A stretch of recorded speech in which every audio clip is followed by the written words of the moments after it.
ہم سرے سے مشورہ مانگ ہی نہیں رہے ہوتے. ہم پہلے سے ہی کچھ فیصلہ کیے بیٹھے ہوئے ہوتے ہیں، اور ہم صرف یا تو اس جو ہمارا فیصلہ ہے اس کی تائید چاہ رہے ہوتے ہیں، یا اس کی تصدیق چاہ رہے ہوتے ہیں، یا ایسے کہ جیسے کوئی اس کو اٹیسٹ کر دے. تو اول تو ہم مشورہ مانگتے ہی نہیں، ہم کچھ اور مانگ رہے ہوتے ہیں، اور ہم نے اس کو نام مشورے کا دے دیا ہوتا ہے. ایک درویش سے کسی نے پوچھا کہ کیا میں لوگوں کو نصیحت کیا کروں؟ تو درویش نے مسکراتے ہوئے کہا، اگر تمہاری نصیحت تمہیں خود نہ بدل سکی تو دوسروں کو کیسے بدلے گی؟ پیران پیر حضرت شیخ عبد القادر جیلانی علیہ رحمت نے فرمایا کہ مشورہ اس کا قبول کرو جس نے زندگی میں خود پر بھی آزمایا ہو، اور اس کا رد کرو جو صرف کتابوں سے سیکھ کر کہہ رہا ہو. کہ جس سے مشورہ مانگ رہے ہیں وہ کون ہے؟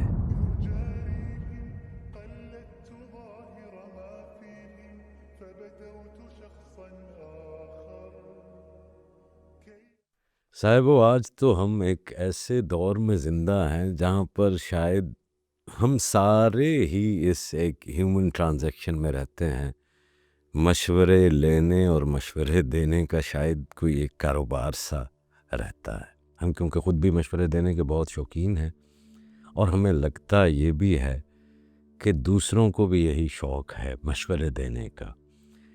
تو دیکھنا تو پڑے گا کہ یہ مشورہ جو ہے یہ کیا ہے. ایک ایسا چراغ جو راستے کو منور کر سکتا ہے، لیکن پھر یہ بھی ضروری نہیں کہ یہ راستے کو منور ہی کرے.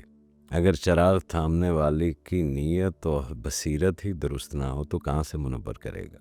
بعض اوقات ایسا ہوتا ہے کہ روشنی سے ایک سراب بنتا ہے، چمکدار دھول جھونک دینی ہوتی ہے. تو مشورے میں ایک تو مشورہ لینے والا ہے اور ایک ہے مشورہ دینے والا. اور کیونکہ ہم سب ہی شاید یہ کردار دن میں بدلتے رہتے ہیں، کبھی ہم مشورے لے رہے ہوتے ہیں اور کبھی مشورے دے رہے ہوتے ہیں، تو زندگی کے اس انتہائی اہم رویے کے متعلق ہمیں سوچنا تو ہوگا کہ ہم کیا مشورہ دیتے ہیں اور کن چیزوں کے اوپر مشورہ لیتے ہیں. لیکن مشورہ دینے سے پہلے خود کو اور اپنے ارادوں کو جانچ لینا ضروری ہوتا ہے، اور اسی طرح مشورہ لینے سے پہلے بھی اپنے آپ کو اور اپنے ارادوں کو جانچ لینا ضروری ہوتا ہے. بعض اوقات ہم سرے سے مشورہ مانگ ہی نہیں رہے ہوتے. ہم پہلے سے ہی کچھ فیصلہ کیے بیٹھے ہوئے ہوتے ہیں، اور ہم صرف یا تو اس جو ہمارا فیصلہ ہے اس کی تائید چاہ رہے ہوتے ہیں، یا اس کی تصدیق چاہ رہے ہوتے ہیں، یا ایسے کہ جیسے کوئی اس کو اٹیسٹ کر دے. تو اول تو ہم مشورہ مانگتے ہی نہیں، ہم کچھ اور مانگ رہے ہوتے ہیں، اور ہم نے اس کو نام مشورے کا دے دیا ہوتا ہے. پھر یہ ہے کہ جس سے مشورہ مانگ رہے ہیں وہ کون ہے. آپ کو یہ دیکھنا بھی ضروری ہوگا کہ کیا وہ آدمی اس شخص کے اس چیز کے متعلق کوئی علم بھی رکھتا ہے جس کے متعلق میں اس سے مشورہ مانگ رہا ہوں. تو حضرت علی کرم اللہ وجہہ الکریم فرماتے ہیں کہ جس نے بغیر علم کے مشورہ دیا اس نے خیانت کی. یعنی آپ کو جس چیز کے متعلق علم ہی نہیں ہے تو آپ اس چیز کے متعلق مشورہ مت دیں، کیونکہ جو مشورہ مانگنے والا ہے وہ آپ کو اپنا خیر خواہ سمجھتے ہوئے آپ کو اس چیز کے متعلق ایک ایسا شخص جو صاحب علم ہے یا حامل علم ہے وہ رکھتے ہوئے آپ سے مشورہ مانگ رہا ہے.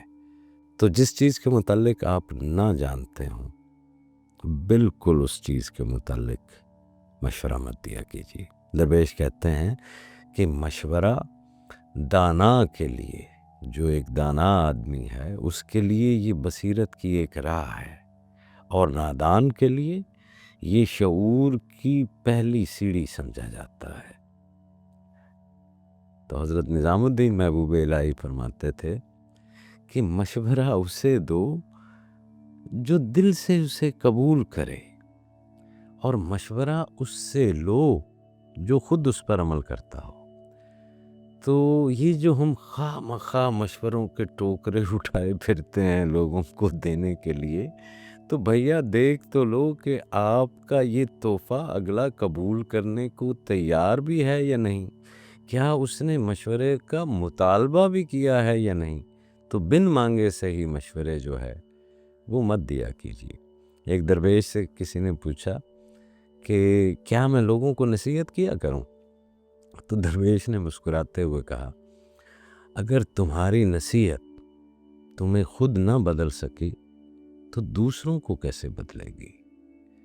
میں نے ایک دفعہ کسی سے پوچھا تھا، کسی نے مجھ سے کہا کہ حضرت آپ ہمیں نصیحت فرمائیے، تو میں نے اسے کہا آج کی نصیحت تو یہی ہے کہ آپ نصیحت کرنا بند کر دیں، اور جو نصیحتیں آج سے پہلے آپ دوسروں کو کر چکے ہیں ان نصیحتوں پر خود عمل کرنے لگ جائیں۔ تو حضرت داتا علی اجویری داتا صاحب فرماتے ہیں کہ جب کسی کو مشورہ دو تو پہلے اپنے دل کو اس کی جگہ رکھو، یہ بڑی ضروری چیز ہے۔ ایک تو وہ مشورہ ہوتا ہے جو سمپتھی میں مانگا گیا ہے یا آپ نے ہمدردی میں مشورہ دے دیا، ایک ہوتا ہے ایمپتھی۔ ایمپتھی یہ ہوتی ہے کہ پہلے اپنے آپ کو اس کی جگہ پہ رکھو، پھر اس کو مشورہ دو، پھر جو بہتر لگے وہ کہو، اور اگر معاملہ پیچیدہ ہو تو دعا کرو، کیونکہ اللہ کا الہام انسان کی عقل سے بہتر فیصلہ کرتا ہے۔ اسی طرح کسی نے حضرت بسطامی سے بھی پوچھ لیا تھا کہ مرشد میں نے سنا ہے کہ آپ ہمیشہ اپنے مریدوں سے مشورہ کرتے ہیں، حالانکہ آپ خود بہت بڑے عالم ہیں، بہت بڑے ولی ہیں، تو یہ کیا معاملہ ہے؟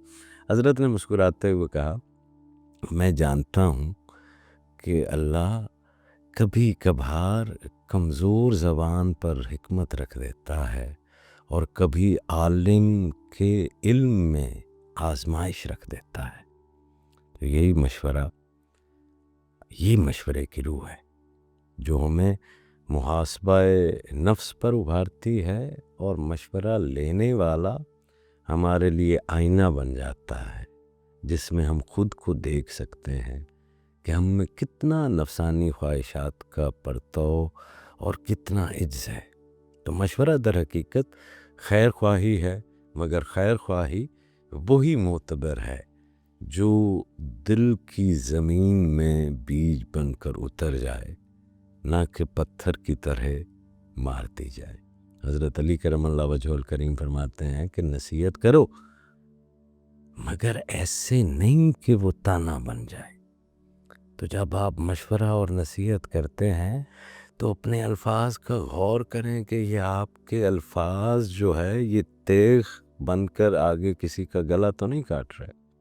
قرآن حکیم جو ہمیں ایک حکم دیتا ہے، سورہ شورا پوری آ گئی مشورے کے اوپر، کہ ان کے معاملات آپس کے مشورے سے چلتے ہیں۔ تو مسلمانوں کے معاملات میں مشورے کا جو ہاؤس ہے یہ بڑا مضبوط ہے مشاورت کا۔ تو یہ مشورہ محض فرد کا فیصلہ نہیں ہے ایک اپنے لیے، بلکہ یہ ایک سطح پر ایک اجتماعی عمل ہے۔ تو یہ کوئی ایک ایسا برآمدہ ہے جہاں خلوص، حکمت اور خیر خواہی جو ہے وہ اس کے بنیادی ستون ہیں۔ تو مشورے دیں لوگوں کو، لیکن ان چیزوں کے متعلق جن کا آپ علم رکھتے ہیں۔